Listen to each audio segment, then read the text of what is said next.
that's probably the most risky, having unknown regulations or literally zero history.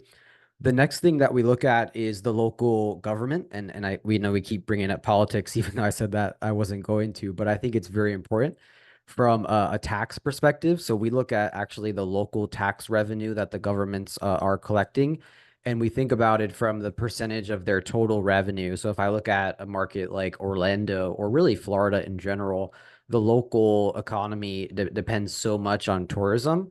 So it would be pretty unlikely that they're going to shut down vacation rentals in general. Other factors that we're looking at that we find super relevant are the market size overall. I think it's always easier to start in a big market. We also look at competition. Even if in a big market you have lots of competition, we found that markets with a lot of competition are still more attractive than if you don't have much competition, because there's probably a reason for it. If there's nobody there, then and you think you found a gold gem, probably not the case.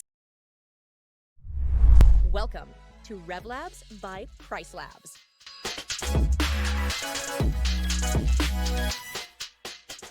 Hello, and thank you for joining us today. As usual, I'm Thibault from PriceLabs and Rental Scale Up, giving you a minute to settle in. Excited to have you today. We're going to be talking about how to adapt to regulations. And of course, it's so you'll see we have three great speakers here. I got slides, like 4 slides, 4, that's it. And then we get like a real discussion with real viewpoints, which that's what you want to get today. As usual, you will get the chance to ask your questions. You can ask questions during the, I was about to say the show. You can do that. And what else do I want to say? Yes, so just to paint a picture, I'm just making sure you guys can see me on the big screen, but just to paint a picture here. So just imagine, right, what if in your market you were told, you know what, 6 months from now, we're going to ban short-term rentals. And that's not crazy, right? We've heard markets or even countries where this threat has been over our heads. Of course, a lot of us are active in our local associations and trying to make sense of that and helping out. But what if it would actually happen to you? What would you do? Would you stick out and fight? You try to switch things up somehow, or maybe look to expand somewhere completely new? That's what we're going to be talking about. So let me start again, sharing the 4 slides to get some structure. Before I do that, there's already 50 of you. Thank you so much. So we know where you are. I can really make sure we're relevant. Can you just in the chat let us know, where you're based and how many properties you have? Again, it's just give us a rough idea of where you are. And I see Miguel in Johannesburg, in Joburg, South Africa. Good to see you. So again, in the chat, let us know where you're based and how many properties you have. So it's really, let me just cater to this. Milan, 500 units. Dana from Responsibly. Hey, good to see you. Brighton, Rachel with 55 properties. Sarasota, 52 properties with Julie. Danius with 25 properties. Michaela with London, 1,200 properties. Look at that. Jennifer, California, 1 property. Madrid for Ben, 200. Okay, so we've got a lot of people, 200, 72. Okay, so that gives us an idea, from Alaska and Kissimmee, of course, big market. All right, let's get started now. We have a good idea who's here. And this is the moment where I try to share my screen. If you ever attend in one of these events, you know how bad I am with sharing my screen with these things. All right, let's do it. So I'll promise 4 slides. There we go. All right, so the angles we're going to have today is that sometimes there's regulations. People think, oh, what's my way out? Maybe a way out could be, I'm going to enter a new market, or I'm going to shift to midterm rentals. And that's just 2 examples, right? That's really what we want to do today. So I'm Thibault, I'm your host. I'm the founder of Rental Scale Up and the head of product marketing at PriceLabs. PriceLabs, of course, you may know it. We are a revenue management and dynamic pricing solution. And we price, I think it's not the data, I think we price every day more than 480,000 listings in the world. That's pretty cool. But I'm just the host. Oh yeah, sorry, I'm supposed to plug this. Sorry about that. And this, what you today, the show basically is being recorded. Obviously, you're gonna get it. We're gonna send it to you by email, but it's also available in the RevLabs podcast, the podcast by PriceLabs, as well as the podcast by RentalScale. So it's a joint collaboration. But of course, RentalScale will also have like a YouTube videos. We also have a weekly newsletter, so feel free to subscribe. Okay, that was my plug. All right. We have three speakers, Alexander from GuestReady and RentalReady, Aidan from Blue Gems Group, and Kyle from PriceLabs. I'm just going to let them introduce themselves. It's very short and easy. And let me stop sharing now. And my question for the three of you, maybe, could you just maybe introduce yourself, your business, and paint a picture of like regulations and yourself, or what have you faced? How is it in your market? So people can have an idea. Alex, do you want to get started? Sure. And first of all, thank you for having me here, Thibault. It's a great pleasure to be here, and hope it's going to be an interesting conversation. Actually, I know it's going to be an interesting conversation. I'm the co-founder and CEO of GuestReady and RentalReady. I started GuestReady about 9 years ago now. I didn't think that I would be doing this for 9 years when I started, but here I am, and it's still fun. And we built GuestReady over the last 9 years into the probably leading property manager in Europe and the Middle East with 3,500 units in 7 different countries. And to scale up GuestReady, we built a comprehensive all-in-one property management software called RentalReady. And with RentalReady, we're now supporting other property managers, actually dozens of other property managers with thousands of units, to scale their business and to have a simpler operation, more automated, and also to make more money. So that's what we're doing. And in terms of regulations, well, I've seen a fair share, obviously, over the last couple of years across different cities, across different countries. And I think we'll have a very interesting debate about this today, because really it's not even a country by country thing. It's very much a city by city topic. So yeah, that's so far about my intro.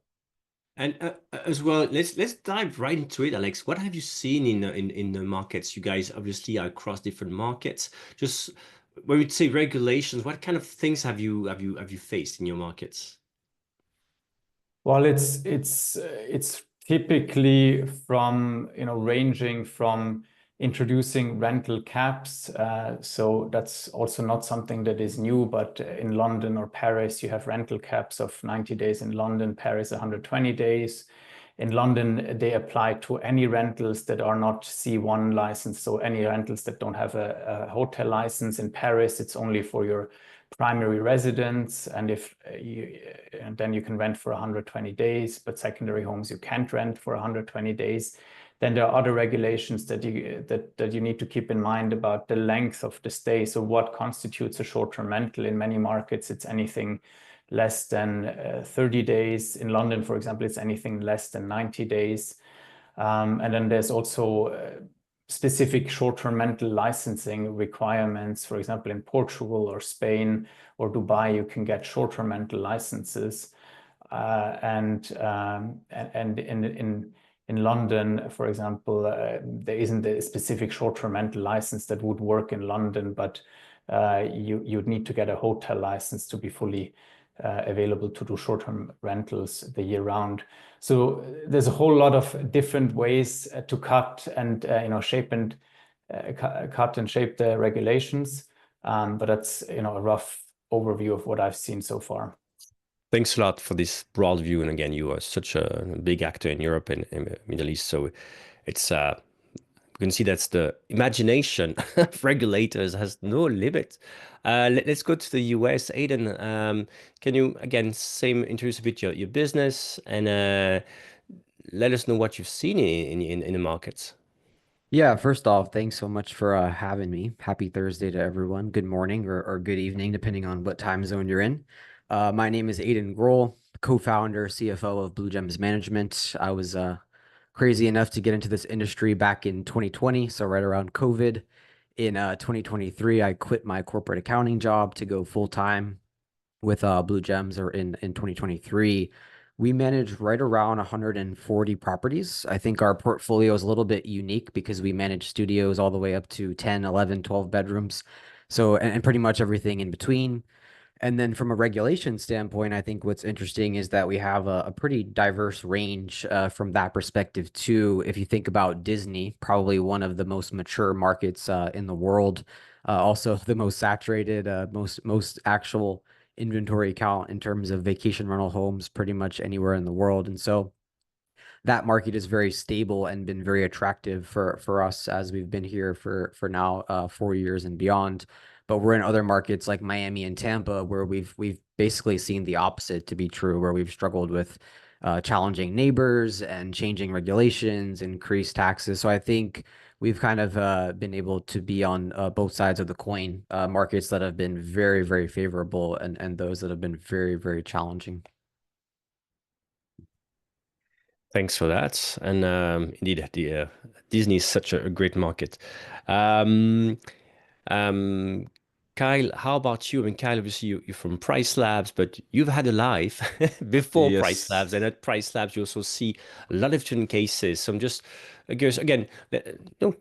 Introduce yourself a bit, and also let us know what you've Oh, seen in the markets. And there was just a poll that we put out, and like 41% of people attending say that they are in the markets where things are tightening up, regulations are getting even stricter. So that just again, thanks everybody for answering the poll. So what's your view, Kyle, on this? absolutely. Yeah. So I'm Kyle. I'm a solutions consultant with PriceLabs. Been with the company for about 2 years now. And as Thibault's kind of hinting at, prior to that, I worked as a revenue manager. And I worked for a company that was kind of in a bunch of different markets across the US. Um, One other thing about my position that I'm currently in, I get to work pretty much on a biweekly basis with Aidan because I work with really large customers. So I'm down in Orlando right now working with customers. I've worked with customers in Vancouver and New York, in the Smoky Mountains where I'm from. I'm from Knoxville, Tennessee, where regulations are not anywhere close to the same. But in my previous life as a revenue manager, I was pricing in Summit County, Colorado, where we had a lot of restrictions coming in right as I moved over here to PriceLabs. We see all types of little ones coming in all these random markets, and the Smokies in particular. We're not having, huge regulations on your permits or anything, but we're having safety regulations. So anybody that's seen it recently, you have to make sure that any fire pit or anything like that is at least, I want to say 15 to 20 feet away from your property. What happens if you have gas lines already built out in your property and they're only 10 feet away? So there's all types of little different nuances with the regulations that are coming in. One other thing I want to mention in March, coming up, I want to say it's March 24th, I'll be a part of an event in Missouri that is going to the state capitol to kind of go and talk regulations. So if you are in the Missouri area, I would definitely suggest checking out movha.org and participating with that as well. Thank you. That's pretty impressive. Wow. And thanks for doing that for us for the industry.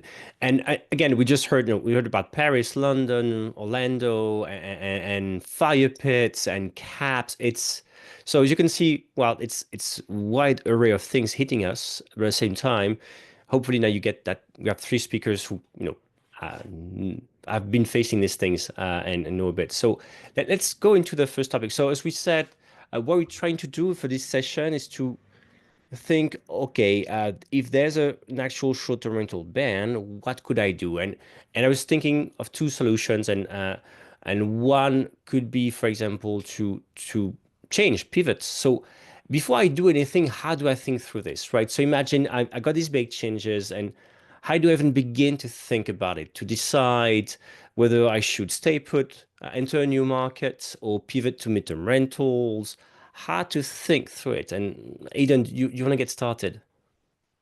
Yeah, I think it would be interesting to kind of rank the different options that you have, right? So we talked about whether to stay, whether to pivot or enter a new market. I think we prefer to stay first. I think for number one reason, it's just very simple. We're already there. We already have the team. The question just becomes, how strict the regulations are. Are they even reasonable? So we've had cities that have cracked down on, 30-day minimums, but if you're going all the way up to maybe 180 nights or a 6-month minimum, that almost becomes a long-term rental strategy. And so I think regulations in general are not necessarily a bad thing. I think it just depends upon how complicated they are. I think in some cases we've actually used them to our advantage. So I kind of think about it from a supply standpoint. If it's really challenging to enter the market, that creates a very unique opportunity because if demand is increasing and supply is flat, obviously prices are going to go up and Kyle and I love that. So I think there's been an opportunity from regulations as well.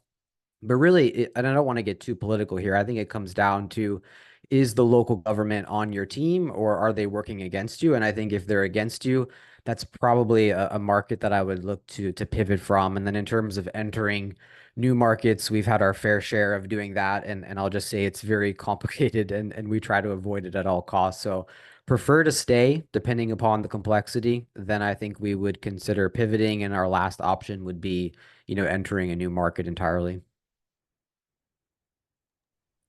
Yeah, I like what you said. I think it's, if I may chime in, right, as an owner myself, it's not just political, right? Some places, for example, I happen to, I come from a part of my life on a Caribbean island, and these Caribbean islands, we know that 70% of people traveling there will stay in a vacation rental. It's not a hotel island; it's a vacation rental island.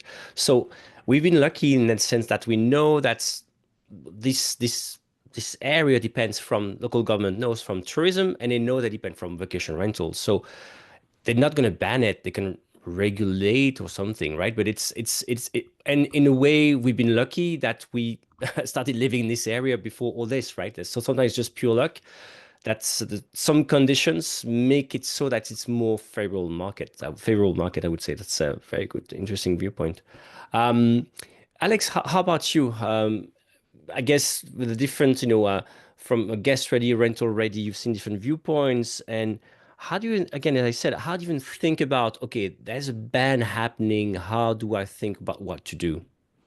I think Aidan summarized it pretty well. You got to lay out all your different options and then sort of prioritize them in terms of how easy are they and what are the benefits and disadvantages of each of them. Of course, the first option that you probably want to evaluate is like, what does it take for you to be compliant in the existing market and to continue operating there? Because by default, that's the easiest. But then if the regulation is so cumbersome that this is almost becoming impossible, then it's maybe when you need to think about other options.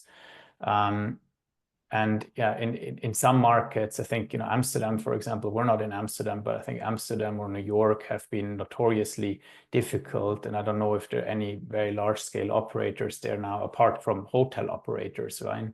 But I think there in Amsterdam, it was like you can only rent for, I don't know, 14 days a year. Then you probably know that this is not a viable business. But if you can rent maybe 120 days or 180 days, or if you can get your units licensed somehow, then that might still be a viable option. And then the next alternative is probably stay in your market, but have slightly adjacent business models. So, maybe start managing midterm rentals. Then the question is, okay, how adapt of a market is your market for midterm rentals? I think some markets lend themselves very well to short-term rentals, typical vacation markets, but they're not that great for midterm rentals.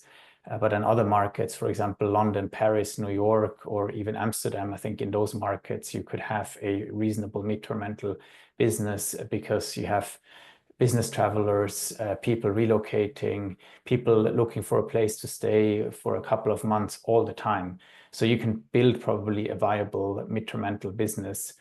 But if you're, Kyle, you mentioned Smoky Mountains. I'm not sure if there is a big market for such midterm rentals there, right? Not probably at all. not, right? Apart from maybe some digital nomads, but then do they pick that location? Is it really that interesting? But yeah, in London and Paris all the time, Dubai as well. I'm sure in Los Angeles or San Francisco it would be the same. So that is probably then the next best alternative. And the hardest is probably to go to a completely new market. It's not impossible, but essentially you're starting pretty much from scratch because your brand is not known. You don't know that local market, and nobody there knows you. So yeah, I mean those would be my priorities. And if I may, go ahead, Thibault. Sorry. it's all right. It's all right. I'm just using that because there's a question from Andrew Thompson about EMEA, so Europe and Middle East, and I guess Alex, you're the expert here, and they just ask. Andrew's asking whether you're seeing hosts actually getting out into the markets because of regulations. I saw in some markets. Have you seen this? We're actually I mean, leaving. EMEA is it's a huge and very diverse market. So I think it depends. It depends on the market. In Dubai, for example, we still see the market growing. The market isn't very restricted. They're also building a ton of new buildings there. So the market overall is just expanding. And yeah, the long-term rents have recently increased because a lot of people moving to Dubai, but it's not like the same extent as maybe in Europe, where we just don't build enough new houses and there's a notorious shortage of houses. So there's more pressure on the local housing market. And yeah, I think in England, for example, they introduced new short-term rental or holiday-let regulations recently that were more around taxes, and tax benefits that were previously there were now abolished, so make it less attractive. And we've seen an impact on that. It's less in London, less in the urban areas, but more in the traditional holiday-let areas. So I think it's really a location by location question rather than something that is more broad. Okay, thanks a lot. Kyle, you were about to say, what's your view on this? I think I can kind of go off what Alex is saying too. There's so many different nuances when it comes to what we're looking at with regulations, and we've got a poll up right now, and the way this poll was answered to me, it kind of says like the way that we should all be thinking about, if regulations are coming in. So you want to look at everything as the main point, but then as we narrow it down, you want to focus on being compliant in the market. That to me is the first thing that you want to do, unless unless it's full lobbying power, like speaking from the US, like in New York City or in Los Angeles, where you have hotel lobbyists that are, they're going to make the decisions and everything. Then you might want to start getting into where you're transitioning and starting to look at maybe doing midterm rentals. If you do decide that you want to start doing midterm rentals or hop in new markets, there's so much information out there for you. And I am here as a part of PriceLabs. PriceLabs market dashboards, you can find that kind of information, but you've got so many other resources as well. I'm a big fan of Key Data. I'm a big fan of AirDNA as well. AirDNA published something a few months ago that was like, hey, these are the top 25 markets that you could potentially move into in the United States. Now, maybe you zig instead of zagging or whatever it is. You don't go exactly with what they're saying, but they're giving you some really good pointers of places to look at. By having that list, now you can go and check on Key Data. Now you can come in and check in on PriceLabs and start really trying to figure out if these markets or that midterm strategy is good for you. Alex has a ton of knowledge when it comes to the EU and the Middle East. I've got a ton of knowledge when it comes to the US. And just like you mentioned with the Smoky Mountains, you don't want to move into the Smoky Mountains and try to midterm approach. You don't want to necessarily hop in there if you don't know what's going on. If you don't know what's going to work in the market, it can really set you up for failure. So being diligent with the information that you're trying to get is super, super important. And there are tons of resources out there, not just PriceLabs either. PriceLabs is a great one, but there are plenty of resources out there for you. So. And speaking of resources, I really want to mention again that this Dana Lubner from Rent Responsibly is in the room here. And Kyle, you just mentioned the poll we had, which is like, are you staying put? Are you going to midterm rentals? Are you going to another market? And most people said, I'm considering all the above. And Dana gave another option, which is, let me read what was written here. So the solution is also by securing a seat at the table and mobilizing our short-term rental association to be part of the conversations shaping these regulations. Don't quit or leave the market. Get involved. Use your voice. There's power in a united front. And yeah, maybe it's something I think we've seen in some countries like Portugal. The people have been, the association on the national level have been amazing. I mean, they're always super active and they've been fighting big regulations. So it's there's really some really cases across the world where short-term rental associations make a difference and get organized. And sometimes, as you said, at PriceLabs, we are lucky to be involved and share some data however we can help associations. So it's really, really good point. Real quick on that, Thibault, that was kind of where I came from with mentioning the lobbyists in New York and Los Angeles. I saw that comment come in as Aidan was talking, and to me, obviously getting together and having these alliances and making sure that you're on the same page with other property managers in your area is super important. If you're in New York City, if you're in Paris, France, the lobbyists kind of have that already taken care of. So it's going to be hard for you to kind of do anything with regulations.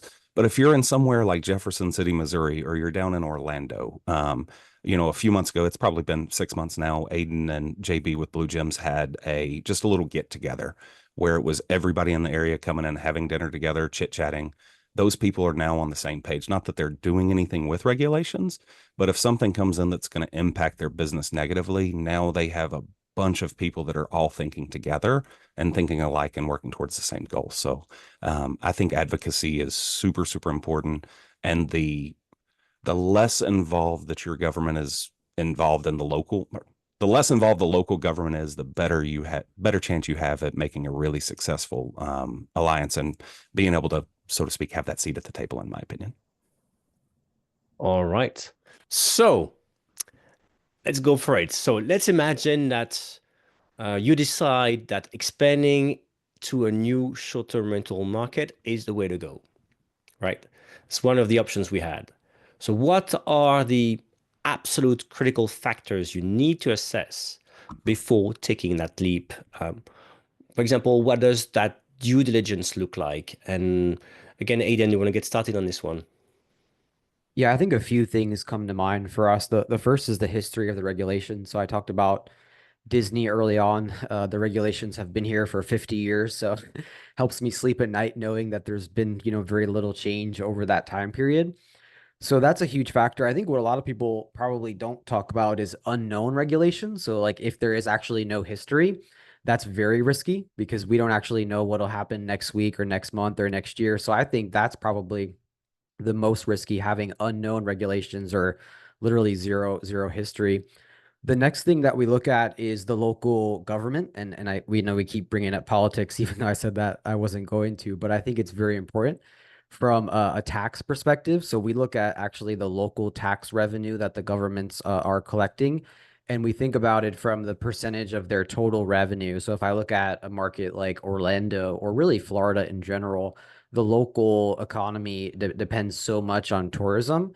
So it'd be pretty unlikely that they're going to shut down vacation rentals in general if they're relying on that revenue stream.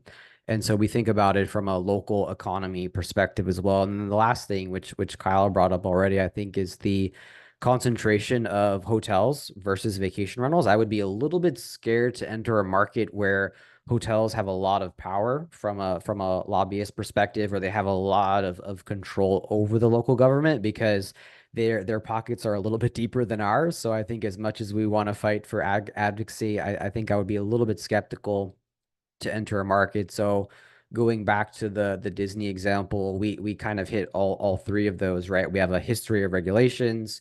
They've been established for many decades. We have a strong reliance on the tax revenue from the local government. And then there's a very good mix of large vacation rental communities as well as hotels. So that market is probably the safest from a regulatory standpoint because it's hitting on all three of those points. That's great insights, really well structured. Thanks a lot. Alex, how about you?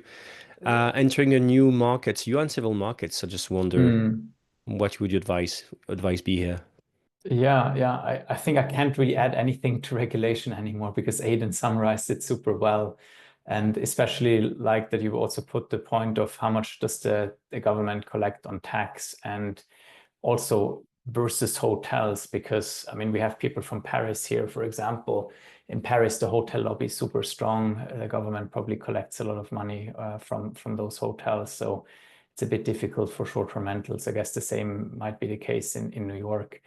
But other factors that we're looking at that we find super relevant are the market size overall.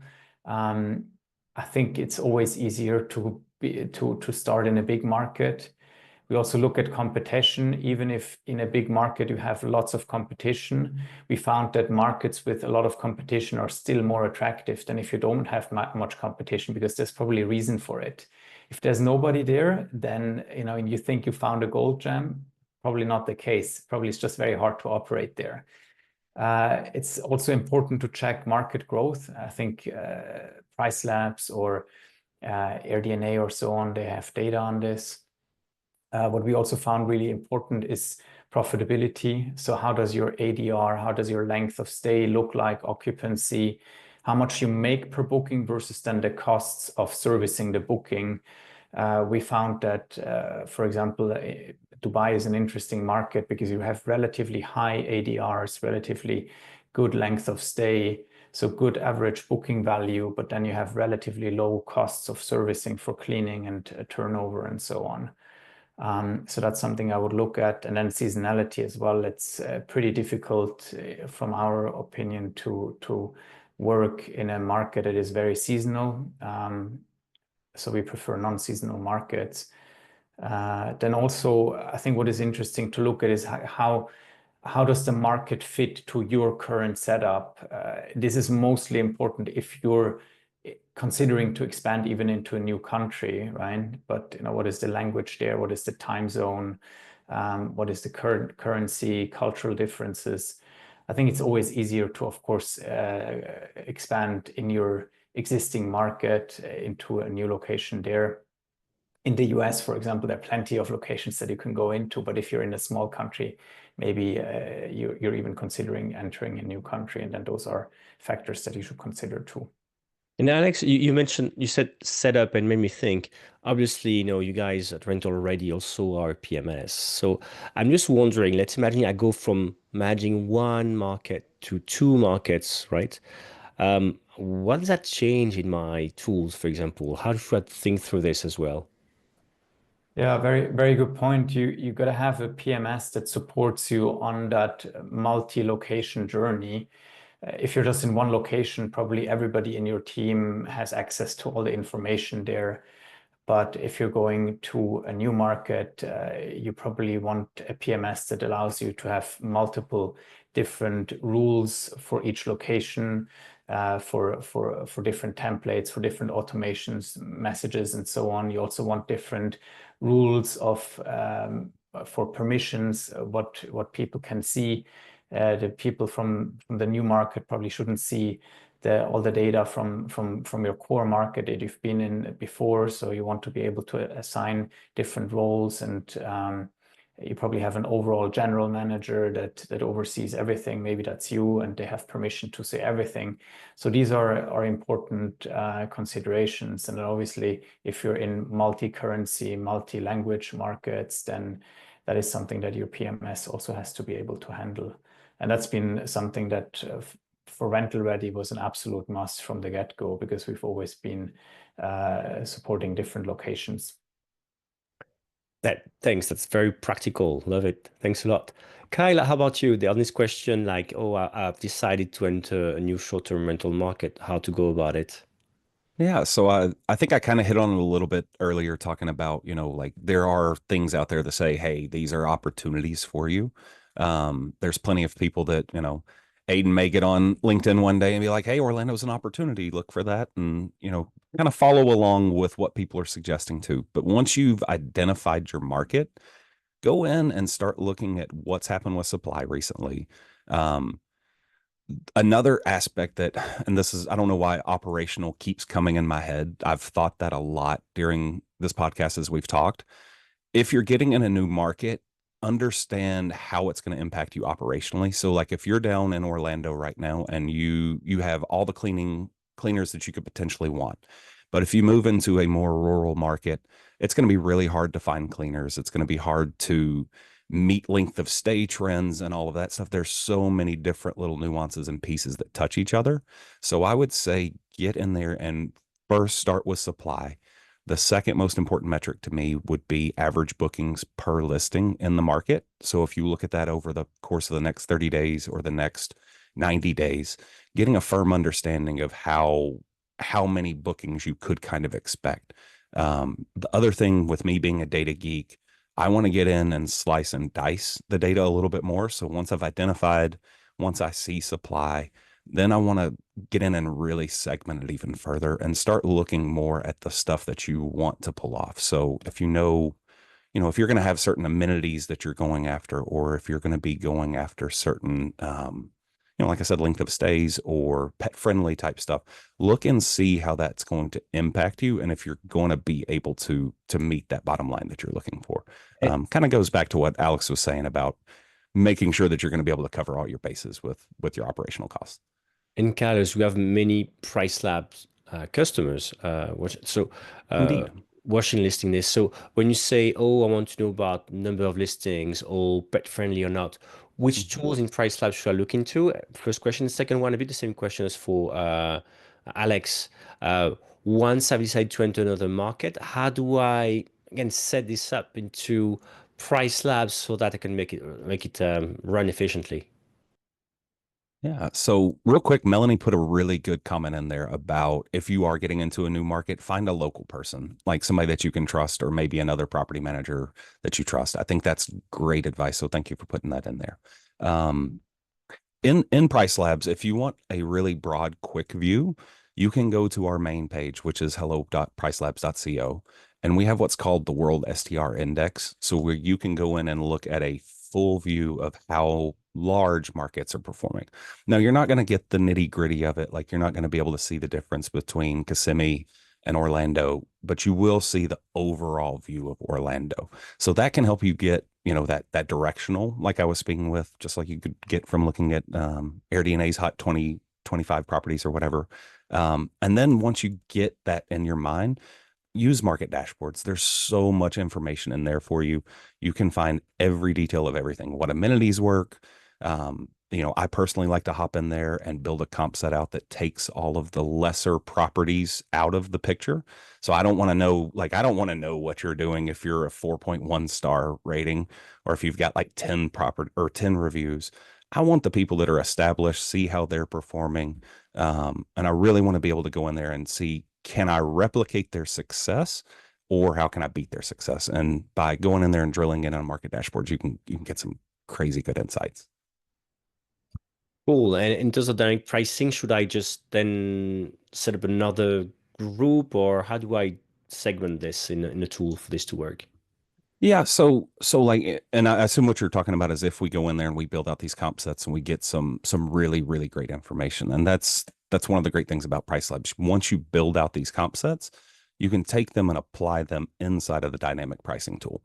So instead of, since most of you all are PriceLabs customers, I think when you go look at your listing and you've got neighborhood data, you click on neighborhood data, you're being compared to what I would call is a little bit of a broad stroke. Now, PriceLabs is hyper local, so we are looking and trying to get you as close as possible.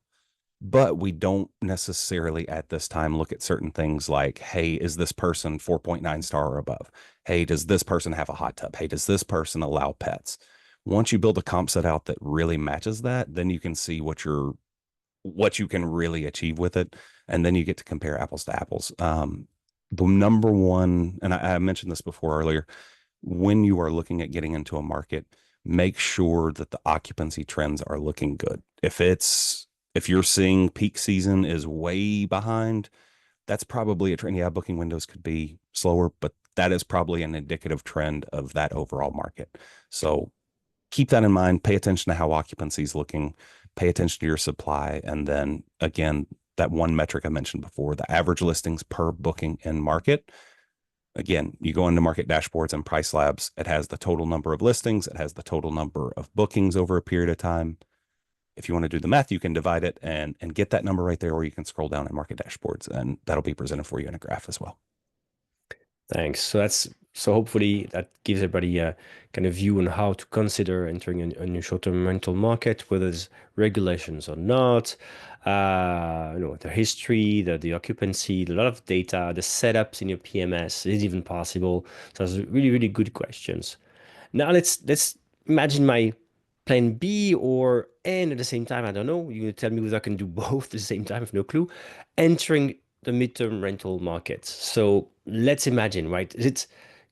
Should I just go about it? You know what?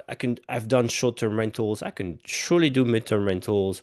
Or is it a completely different business model in terms of pricing operations? Maybe Alex, get started. How should I, if I want to say, you know what, short-term rentals are banned, I'm going to go midterm rentals, and I'm just going to tell the owners, now we go midterm rentals. That sounds pretty easy. What do you think? Yeah, I think it depends on the market and if the market lends itself to this sort of strategy. As said, in a market like London or Paris, you get demand for these kind of stays, and you actually get them on platforms like Airbnb, or even Booking.com is now moving more into the midterm rental stay. I think 30 days they do now. So you can operate in a very similar fashion, but then the next step would be to list on more midterm rental focused platforms, or even on long-term rental platforms. And there the strategy becomes very difficult. It's much less, is very different, becomes much less automated, much more involved. You have to think about doing viewings for people, or at least doing video viewings, or having videos available for your properties.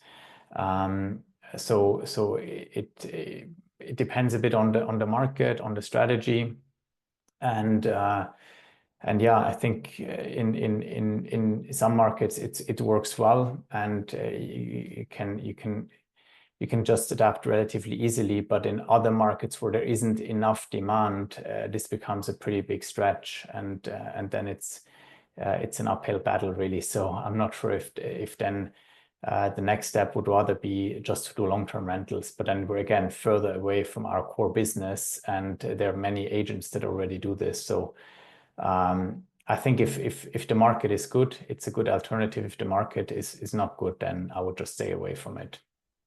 Now, how do you guys do it? Do you have, like, I don't know, in London, in Paris, do you have like both short-term, midterm rental, and you mix and match? And when there's a gap in your midterm rental bookings, you go short-term rentals? How do I think through this? This is very much regulation driven. So in a market like London, for example, or Dubai, you can do a mix and match. You can do a hybrid model where you can do short-term. You typically do that over the high season to get your short-term rentals at the highest ADRs possible, get the highest booking for your limited amount of days. And then during the downturn, during the low season, you try to get longer stays at slightly lower average daily rates, but then you get long stays. So that works pretty well. It doesn't work in markets where you can't run such a hybrid strategy. So, for example, in Paris, we have a dedicated midterm portfolio. We have a dedicated midterm portfolio where we only do midterm rentals, and the same in Barcelona, and there the strategy is then different. Even if it's high season, you run midterm rentals, and yeah, it's slightly different. In terms of pricing, and I think maybe Kyle, you can say something about this too, but in terms of pricing, the way how I think about pricing is that you're getting longer stays, let's say like 3 months, and then over the 3 months you have 100% occupancy. Obviously, then you might have gaps afterwards, but during this time you have 100% occupancy. So you should be giving a discount versus the nightly rate that you would expect on a short-term rental, because on a short-term rental, basis, typically in low season especially, you don't aim for 80-90% occupancy. Maybe you're at 70 or even lower. So you should be willing to give a sizable discount in that midterm rental rate, also taking into account that it's much less operational work. You only have to do one check-in, for example, for 1 month or for 2 months. We actually found the economics of this model pretty attractive when you get it working, because you have much less operational tasks going on. Just one quick question. Heliana is asking, like, platforms for midterm rentals. You mentioned a few platforms. You have like 2 or 3 in mind. People could, I guess, obviously, whether you're in the US, in Europe, not the same ones, but in Europe, for example, which one, or in Dubai, which one are you guys using? Channels? It's in Europe, I would say there are a few, but the question is always how much do they really bring? Like one good platform was HomeLike. Unfortunately, I think they're now in financial difficulties, from what I've heard. But they used to be a very nice platform that got corporate bookings. In Paris, for example, there's Morning Croissant, there's Housing Anywhere in Europe as well. In the UK, you have platforms like C2. Every one of these platforms is again a bit different. In Dubai, there are platforms like Property Finder and Bayut that are more like a Zillow or a Rightmove in the UK, but they're actually catering much better to midterm stays. What we found from some classified websites, they only cater to long-term stays of like 1 year plus, and then that's very difficult to operate with such a platform. But if your market has a platform that is a bit more tailored towards midterm stays, then it's actually good to list on these platforms.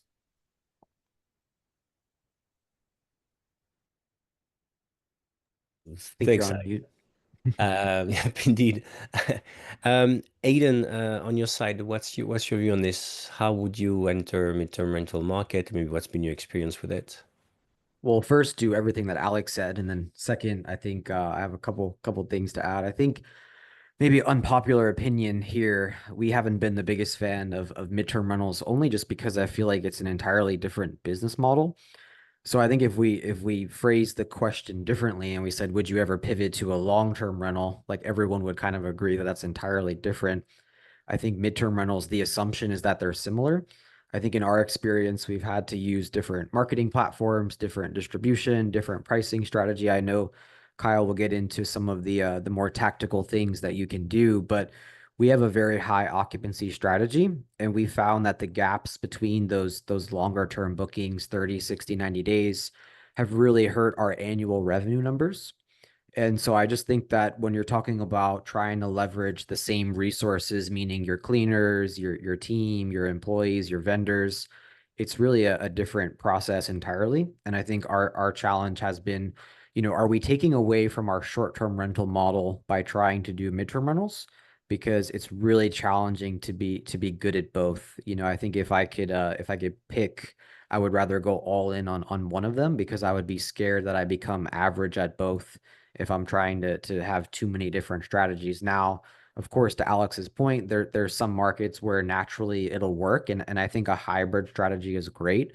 I think we've had problems where hybrid is not an option, right? So 30-day minimum. If you do have that vacancy gap, sometimes there's really not much that you can do, and that's really hurt our annual numbers. So I think in general, we found the marketing and the way that we get bookings to be very different. Having to leverage insurance agencies, construction contracts, corporate housing, just a little bit more difficult than, your typical VRBO, Airbnb, Booking.com, big three, push out the marketing and the bookings are rolling in. We found that to be a little bit different in that sense. So I think my fear in general would be that if we focus too much on midterm rentals, we're taking away from what we do best, which is short-term vacation rental focused. I like this. Also, I like that you have a diverging opinion, right? It's exactly what people need to hear, because I don't think, I actually agree with Aidan, right? I mean, if you have, like, Aidan is in a great market for short-term rentals. If you can continue to grow in that market, I think it's true. Just stay focused and become the best at what you're doing, because it's much easier to continue doing what you're doing and become even better at it and grow your portfolio like this than to do something new, go to a new market or go into a new business model.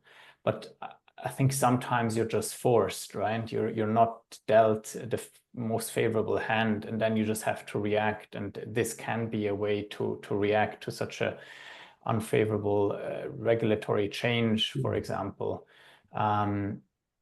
But if you have a large market, then just, you know, double down on what you're doing already. It's always easier. And I think also as an entrepreneur, not just in short-term rentals, there are always so many opportunities that you can say yes to. But in the end, I think it's about knowing what you really want to do and becoming super good at it and then scaling this. And I think this is something that most successful companies do really well. They just focus and scale in what they're doing. Very interesting viewpoint. Thanks for reacting. Kyle, how about you? Midterm rentals, what do you think? I think midterm rental, and kind of echoing what Alex and Aidan have been saying, I think midterm rentals are such a different business model than what you have with short-term rentals. I think there's a lot more hunting that you have to do to get your calendar filled. Whereas when you're short-term rental, it's more of the consumer hunting for you. I feel like there's a lot more that you have to try to pull, and it goes with what Aidan's saying. Like, you got to reach out to, you know, insurance adjusters and build those relationships. And you know, one of the, I don't know if we hit any of the midterm websites in the U.S. One of them that's really popular is Corporate Rentals USA by Vivian. Yep, that's super popular one. We can give some more examples later on, but that to me is the biggest issue, that you've got to sit there and constantly hunt. From a pricing perspective, your rates are going to be a lot more flat as compared to short-term rentals. Like, you're not going to have all the ebbs and flows and the high spikes and the lows. It's going to be a little bit flatter, but you're also going to have to manage your calendar so much better with a midterm rental so that you can maximize your revenue. Like, let's say ideally you're going after 28 to 30-day stays. Obviously, we would love to have somebody come January 1st, January 31st, check out. February 1st, February 28th, check out. That's not always going to happen, though. We're not, you know, we can't lock people in that way. You could technically, but that's probably not going to help you maximize your revenue and ultimately, you know, be the best at what you can be. So you end up with lots of random, you know, gaps in your calendar. Some of them you can fill depending on the regulations in your market. You may not be able to fill them. You know, if you have a strict 20-night minimum in your market and you've got a 15-night gap, guess what? 15 nights are gone, or you got to do something illegal. So it becomes so hard to manage your calendar in that sense. Now, let's say you do go midterm and you do want to go in there and change your strategy. And again, I don't want this to come off as like, hey, salesy PriceLabs. This is PriceLabs podcast, so I want to help you guys understand how to do it. There are factors that we can turn down. So, you know, like our demand factor, we wouldn't necessarily want that to be set up for short-term rental. PriceLabs does have settings and suggestions as well, specifically for midterm rentals. So, you know, if you do want to test this and see if it's something that you can do, you can literally go to your minimum stay settings, flip from short-term to midterm, and see what PriceLabs suggests based on that market. And it's not just cookie cutter across the board. Those midterm suggestions are going to be different based off what we pick up in that market as well. Going on that piece of filling your calendar, one other functionality of PriceLabs that's super beneficial when it comes to midterm bookings. It's beneficial with short terms too, but I think it helps a lot more midterms. And that is the adjacent day pricing factor that we have. So most of the people in PriceLabs understand what I mean when I say orphan gap. That means you've got a booking here, gaps here, and then a booking. Well, the adjacent day factor works if you only have one of those. So if you have a booking here and then an opening here, and then there's nothing on the other side, you can influence these days that are right here next to this booking with an adjacent factor. So if you think about it, going in there and let's say somebody comes in and they book your going back to my previous example. They book January 1st through January 30th. Somebody comes in, books February 1st through February 28th. Then somebody comes in and says, I want March 20th through April 20th. You don't have a restriction saying you can't go below a certain number. Now you can use that adjacent day factor to go on that backside and try to protect yourself from getting that gap again. Feel like I'm over explaining this to an extent, but there are tools there for you. So if you do decide to go to midterm, always reach out to our team over at support@pricelabs.co and get some input on how to use that functionality. I think this has been super helpful, Kyle, and fully agree that the right pricing strategy is so important for midterm rentals, and actually also discussing this with the owners, giving them a bit of a heads up that things are different. The expectations have to be different when it's midterm versus short term. And since Kyle gave a little bit of intro on what's needed on the pricing tech side, I think there are also other tech capabilities that your PMS, such as RentalReady, should have. One is, of course, we talked about distribution channels, so being integrated with these distribution channels. Then the option to have monthly payments when you get a booking on Airbnb, that's kind of done for you already because Airbnb does that for you. But on other channels, or if you get direct bookings, which you will get when you do midterm rentals, your PMS has to handle that. Also, down payments for the first month, for example. Contract automation, because you will actually sign contracts for these midterm rentals, inspections, mid-stay cleanings. It's something that maybe you don't do if you have a 4-night stay, but if somebody's staying for a whole month, maybe they want weekly cleanings or so. And it's just good to be able to offer this through the PMS than in a manual way. So just wanted to add that as well. Agreed. And I'm really glad that you mentioned that contract aspect of it too, because once you start getting into those midterm rentals and have some of the longer ones, as a property manager, you're going to want to have some type of contract with them, and making sure your PMS has that capabilities spot on. On that note, real quick, Thibault, we did have a question from David, and he asked which PMS we prefer. If you don't mind, I'm going to step in on this one and say we've got Mr. Alex here with RentalReady, so we're obviously going to suggest RentalReady. Yeah, that's what I was about to say. I was about to say obviously going to suggest it, but my answer is always the same. If somebody asks me this, send an email to support at whatever that PMS is and see how long it takes to respond. You want to have a PMS that has your back, that innovates, that also has a good support team, so that you know you can get an answer if something ends in there. So that would be how I would answer that one. I don't know. That's such an easy and fast way to kick the tires. That's pretty good.